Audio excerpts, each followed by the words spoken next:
Hangman Page and Swerve Strickland is cementing its case as the greatest rivalry in the history of AEW. Welcome to Allison Analysis. I'm Ben Allison and I've analysed last night's episode of AEW Dynamite, and here are my 5 key findings. Before we get into them, if you could leave a like on this video, that would be very much appreciated. In at number 5, I'm all for more opening segments over opening matches. When AEW first started, one of the main things that they said was that AEW Dynamite was going to open with more matches than segments. That was meant to be the big thing because at the time, WWE was always opening with segments and they were like, well, let's change this. Let's open up shows with matches. And sometimes that works, especially when it's a really heated storyline or just something really fun to kick off the show. But at other times, it can be kind of a flat opening. I always say this, but the opening to a weekly television show is as important as the finish.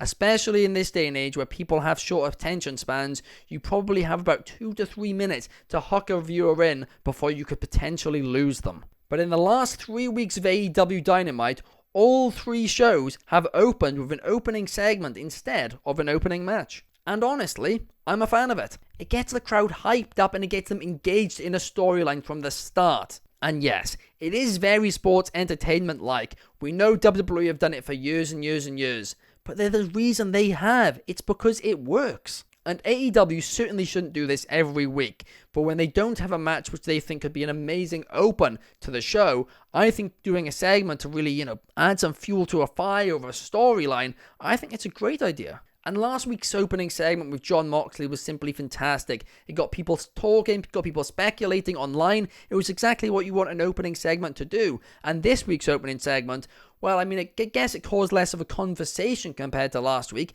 but it was still an amazing segment. MJF, it was probably his best performance since he's turned heel once again. And Daniel Garcia, there has to be an argument that was his greatest promo in AEW so far. It got me and the audience excited for All Out, and who knows, maybe it sold the pay-per-view to a few more people ahead of Sunday's show. Or Saturday's show, I should say. I forgot they switched the days now. In at number 4, we're starting to see the version of Kazuchika Okada that AEW signed. Let's be real, Kazuchika Okada, the first few months he had in AEW did just not live up to the hype at all. We saw glimpses of his best, such as in matches against Pac, but mostly it just kind of felt like he was going through the motions, that he wasn't all in. Ha ha, pun intended. And considering the money that he signed for, that's just not really good enough. But a couple of weeks ago in Cardiff, Wales, we saw the real version of the Rainmaker for the first time in AEW when he took on Claudio Castagnoli in what I thought was a great match.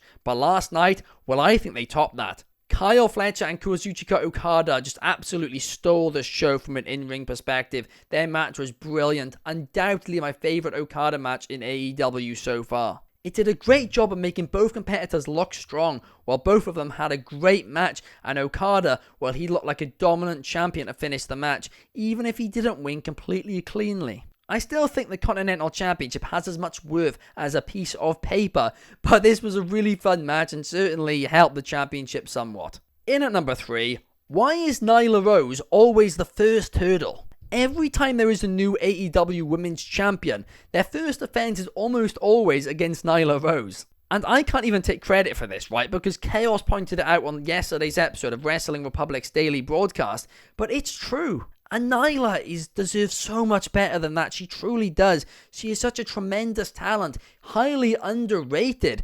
She was the second ever AEW Women's Champion. And honestly, I do not understand why she isn't booked better. But this was a really fun first offense from Mariah May. Both look great in it. And also, I've got to very quickly shout out this media tour that Mariah May is going on at the minute. Because she's staying in character. And these interviews, they are hilarious. In at number 2, what is going on with the Blackpool Combat Club? Is Pac now in the faction? Is Jon Moxley out of the faction? Who knows, because we haven't been told. I don't understand why the entirety of the Blackpool Combat Club wasn't searching the arena for Moxley this week, asking him where he's been, why he said what he said last week, why he hasn't been replying to their text messages, presuming that's the case.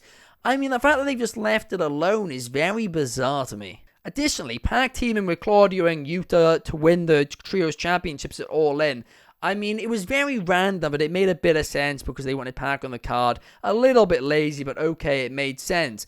But now, is he officially in the faction? I don't know. They haven't explained it. I'm enjoying what they're doing with this faction right now, and honestly, it's the most relevant it's been in a while, but they're leaving major plot holes, and they're not explaining them at all. In at number 1, Hangman Page and Swerve Strickland continues to be AEW's best storyline. Everything these two men touch turns to gold. And technically, both of them are heels in it, right? Neither of them are good guys. They're both bad guys, but they're two bad guys trying to outdo each other to do worse things. And Swerve buying his childhood home just for Hangman Page to set it on fire, it was genius. Whoever thought of it deserves a subtle round of applause because it was exceptional. I never want the feud between these two to end, I truly don't, and I know it needs to end at some point, but at All Out in a steel cage match, that just doesn't sound like the end to me. I think there's only one match which is big enough to end this feud, and I think that is 3 stages of hell.